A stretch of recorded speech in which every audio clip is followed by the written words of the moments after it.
प्रिय विद्यार्थियों, पिछली बार हमने अल्कोहलों के ऑक्सीकरण के बारे में ये देखा था कि प्राथमिक, द्वितीयक व तृतीयक अल्कोहलों के ऑक्सीकरण से क्रमशः एल्डिहाइड, कीटोन व एल्कीन प्राप्त होते हैं।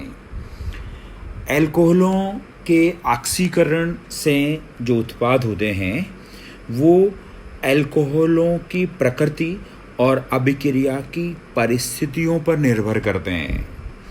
साधारणतया अल्कोहलों का ऑक्सीकरण कैमेनोफोर यानी पोटेशियम परमैंगनेट और सल्फ्यूरिक अम्ल या K2Cr2O7 पोटेशियम डाइक्रोमेट और H2SO4 द्वारा कराया जाता है। प्राथमिक अल्कोहल यानी RCH2OH ऑक्सीकृत होकर समान कार्बन संख्या के एल्डिहाइड देते हैं, जिसके ऑक्सीकरण से भी समान कार्बन संख्या के कार्बोक्सिलिक अम्ल प्राप्त होते हैं। द्वितीयक अल्कोहल यानी R2CHOH के ऑक्सीकरण में समान कार्बन का कीटोन प्राप्त होता है, जिसके ऑक्सीकरण से कार्बोक्सिलिक अम्ल प्राप्त होता है, परंतु एक कार्बन कम वाला कार्बोक्सिलिक अम्ल प्राप्त होता है।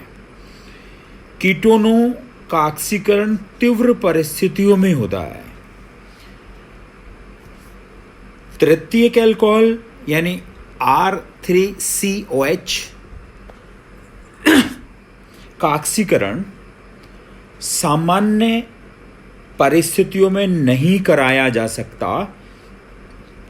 तीव्र परिस्थितियों में तृतीयक अल्कोहल एक कार्बन कम वाला कीटोन बनाता है, जिसके फिर से ऑक्सीकरण द्वारा एक और कम कार्बन परमाणु वाला कार्बोक्सिलिक अम्ल प्राप्त होता है। ऑक्सीकरण अभिक्रियाओं में ही एक बहुत ही महत्वपूर्ण ऑक्सीकरण अभिक्रिया है ओपेनॉर ऑक्सीकरण। ओपेनॉर ऑक्सीकरण में द्वितीयक अल्कोहल को एक विशिष्ट अभिकर्मक, जिसका नाम है एल्युमिनियम तृतीयक ब्यूटॉक्साइड, इस विशिष्ट अभिकर्मक की उपस्थिति में प्रोपेनॉन की अधिकता के साथ जब द्वितीय अल्कोहल का हम पश्चवहन करते हैं तो उसका एल्केनॉन में ऑक्सीकरण हो जाता है। इस विशिष्ट ऑक्सीकरण को हम ओपेनॉर ऑक्सीकरण कहते हैं। जैसे द्वितीयक अल्कोहल के रूप में 2-ब्यूटेनॉल और इसकी एसीटोन की अधिकता में तृतीयक ब्यूटॉक्साइड विशिष्ट अभिकर्मक की उपस्थिति में अभिक्रिया कराएं तो इस 2-ब्यूटेनॉल का ऑक्सीकरण 2-ब्यूटेनॉन में हो जाता है और प्रोपेनॉल भी बनता है। जलीय एसीटोन में क्रोमियम ट्राइऑक्साइड, जिसको हम जोन्स अभिकर्मक भी कहते हैं, ये जोन्स अभिकर्मक भी द्वितीयक अल्कोहल को एल्केनोन में बदल देता है।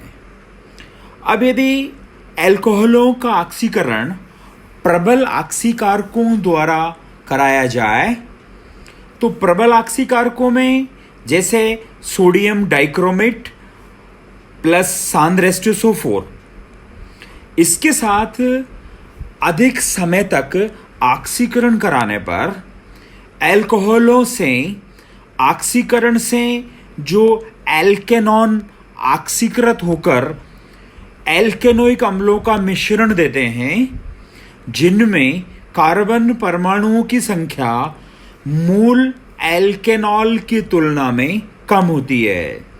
जैसे 2-ब्यूटेनॉल, इसका जब ऑक्सीकरण कराएं तो 2-ब्यूटेनॉन बनेगा और इसका और आगे फर्दर ऑक्सीकरण कराने पर दो अणु एसिटिक अम्ल के बनेंगे।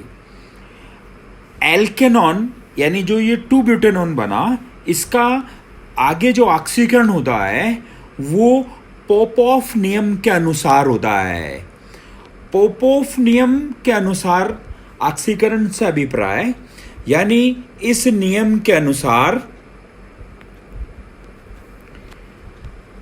एल्केनॉन में कार्बोनिल समूह पर उपस्थित एल्किल समूहों के अल्फा कार्बन परमाणुओं का ही ऑक्सीकरण होता है। कार्बोनिल समूह पर उपस्थित एल्किल समूह भिन्न हो तो उस एल्किल समूह के अल्फा कार्बन का ऑक्सीकरण होगा जिस पर हाइड्रोजन परमाणुओं की संख्या कम हो। जैसे 2 ब्यूटेनॉन का जब ऑक्सीकरण होता है तो इसमें C डबल बॉन्ड यानी कीटोनिक समूह के एक तरफ मैथिल समूह है और एक तरफ एथिल समूह है। तो एथिल समूह के CH2 समूह का ऑक्सीकरण होगा, इसीलिए CH3COOH और CH3COOH यानी दो अणु एसिटिक अम्ल के बनेंगे। यदि दोनों एल्किल समूहों में अल्फा कार्बन परमाणुओं पर हाइड्रोजन की संख्या समान हो तो कार्बोनिल समूह उस एल्किल समूह के साथ रहता है जिसमें कार्बन परमाणुओं की संख्या कम हो। जैसे 3 हेक्सेनॉन, इसमें कीटोनिक समूह के दोनों तरफ, एक तरफ एथिल समूह है, दूसरी तरफ प्रोपिल समूह है।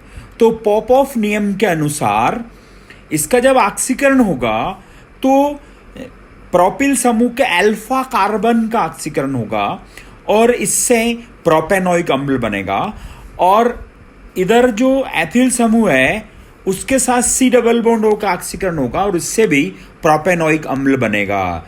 यानी दो अणु प्रोपेनोइक अम्ल के बनते हैं। इसी तरह से अल्कोहल से सल्फोनेट का निर्माण भी किया जा सकता है। अल्कोहल एल्किल सल्फोनिल क्लोराइड के साथ क्रिया करके एल्किल सल्फोनेट बनाते हैं। R-OH और RSO2Cl एल्किल सल्फोनिल क्लोराइड क्षार की उपस्थिति OH- की उपस्थिति में अभिक्रिया होती है और इससे RSO2OR- यानी एल्किल सल्फोनेट बनते हैं। जैसे ये पैरामेथिल बेंजीन सल्फोनिल क्लोराइड की क्रिया जब एथेनॉल के साथ बनाते हैं, एथेनॉल के साथ कराते हैं क्षार की उपस्थिति में, तो इससे सल्फोनेट बनता है।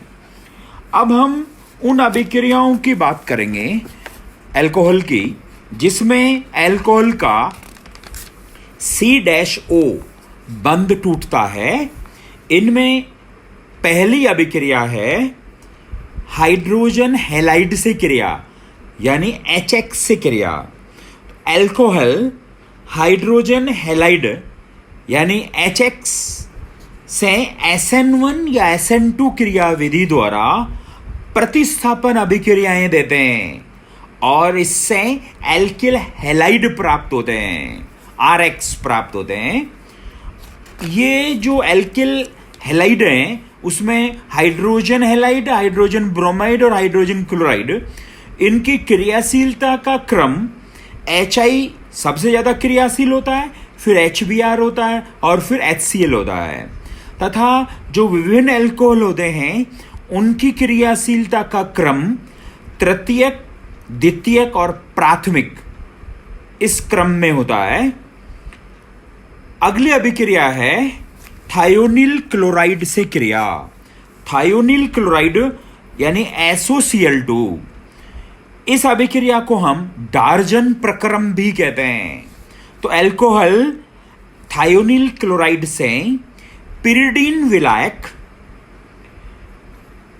की उपस्थिति में अभिक्रिया करके एल्किल हैलाइड बनाते हैं, यानी ROH SOCl2 पिरिडीन विलायक की उपस्थिति में RCl एल्किल हैलाइड बनाते हैं, SO2 और HCl भी बनते हैं। इस अभिक्रिया की क्रियाविधि में ROH और SOCl2 से पहले HCl का निष्कासन होता है और ROSOCl बनता है और इससे Cl- और SO2 निकल जाते हैं और R+ यानी एल्किल कार्बोनियम आयन बनता है, जो Cl- के साथ अभिक्रिया करके RCl यानी एल्किल हैलाइड बनाता है। निर्जलीकरण, अल्कोहलों का जब निर्जलीकरण कराते हैं तो निर्जलीकरण में जो अभिकर्मक काम में लेते हैं वो तप्त एल्यूमिना यानी Al2O3 के ऊपर से अल्कोहल वाष्प को जब हम प्रवाहित करते हैं तो इससे अल्कोहल का निर्जलीकरण हो जाता है। सांद्र H2SO4 के साथ भी गर्म करने पर निर्जलीकरण की अभिक्रिया होती है। जैसे RCH2CH2OH प्राथमिक अल्कोहल, इसका यदि निर्जलीकरण कराएं तो इससे एल्कीन बनती है RCH double bond CH2, CH3CH2CH2CH2OH यानी 1-ब्यूटेनॉल का निर्जलीकरण कराएं तो इससे 1-ब्यूटीन बनती है। 2-ब्यूटेनॉल का निर्जलीकरण कराएं तो सेथजेफ नियम के अनुसार निर्जलीकरण होता है और इससे 20% मात्रा में 1-ब्यूटीन और 80% मात्रा में मोर सब्स्टिट्यूटेड एल्कीन यानी 2-ब्यूटीन बनती है। तृतीयक अल्कोहल 2-डाईमेथिल 1-एथेनॉल 1-2-3 नहीं, ये होगा 2-मेथिल-2-प्रोपेनॉल तृतीयक अल्कोहल है। इसका यदि निर्जलीकरण कराएं तो इससे 2-मेथिल-1-प्रोपीन बनती है। अल्कोहलों के जो निर्जलीकरण यानी आइसोब्यूटिलीन बनती है। अल्कोहलों के जो निर्जलीकरण का क्रम होता है तृतीयक, द्वितीयक और प्राथमिक, इस क्रम में निर्जलीकरण होता है। यानी अल्कोहलों के निर्जलीकरण में अल्कोहल के बीटा हाइड्रोजन परमाणु का निष्कासन होता है। मेथनॉल में बीटा हाइड्रोजन परमाणु नहीं होता, अतः इसका निर्जलीकरण भी नहीं होगा। हेलोफॉर्म अभिक्रिया, ऐसे अल्कोहल जिनमें CH3CHOH समूह उपस्थित होता है, क्षार की उपस्थिति में हेलोजन से क्रिया करके हेलोफॉर्म बनाते हैं। इस अभिक्रिया को हेलोफॉर्म अभिक्रिया कहते हैं। यदि हेलोजन के रूप में क्लोरीन लिया जाए तो इस अभिक्रिया को हम क्लोरोफॉर्म अभिक्रिया कहते हैं। क्रिया विधि में इस अभिक्रिया की यानी क्लोरोफॉर्म या एलोफॉर्म अभिक्रिया की क्रिया विधि में क्रमशः अपचयन, क्लोरीनीकरण तथा कार्बन कार्बन बंध का विदलन होता है। प्रथम पद में क्लोरीन Cl2 क्षार के साथ अभिक्रिया करके NaCl, NaOCl सोडियम ऑक्सीक्लोराइड और H2O बनाते हैं। अब 2-प्रोपेनॉल इसके साथ सोडियम ऑक्सीक्लोराइड यानी NaOCl की अभिक्रिया होती है और इससे एसीटोन H2O और NaCl बनता है।